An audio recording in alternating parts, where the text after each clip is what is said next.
ആരെങ്കിലും ഞാൻ യൂണിവേഴ്സിനെ എൻ്റെ മനസ്സിൽ സങ്കല്പിച്ചിട്ട് ഇതായിരിക്കുമെന്ന് ചിന്തിച്ച് മനസ്സിലാക്കാമെന്ന് നിങ്ങൾ വിചാരിക്കുന്നുണ്ടെങ്കിൽ യു ആർ അട്ടർ ഫൂൾസ്. കാരണം കോംപ്ലക്സ് ഇതിനേക്കാളും നിങ്ങളുടെ സെൻസറി പെർസെപ്ഷൻ്റെ അപ്പുറത്താണ് യൂണിവേഴ്സ് എന്ന് മാത്രം പറഞ്ഞാലേ പറ്റുള്ളൂ.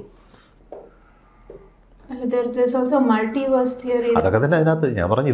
ഞാൻ അതിലേക്കൊന്നും പോകുന്നില്ല. മൾട്ടിവേഴ്സിനെ കുറിച്ച് പറയാം, ഈ പറഞ്ഞ ഡിസ്റ്റൻസുകളെന്ന്, ഈ കാണുന്ന ഡിസ്റ്റൻസ്. ഫോർ എക്സാമ്പിൾ ഞാൻ പറയുകയാണ്, ഒരു ഗാലക്സിയിൽ നിന്ന് മറ്റൊരു ഗാലക്സിയിലേക്കുള്ള ദൂരം എത്ര ബില്യൺ ലൈറ്റ് ഇയേഴ്സാണ്. ആലോചിക്കാൻ പറ്റുമോ നിങ്ങൾക്ക്? ഒരു മനുഷ്യ മനസ്സിൽ ആ ദൂരത്തെ ഫിസിക്കലായിട്ട് സങ്കല്പിക്കാൻ പോലും നമ്മളെ കൊണ്ടാവില്ല.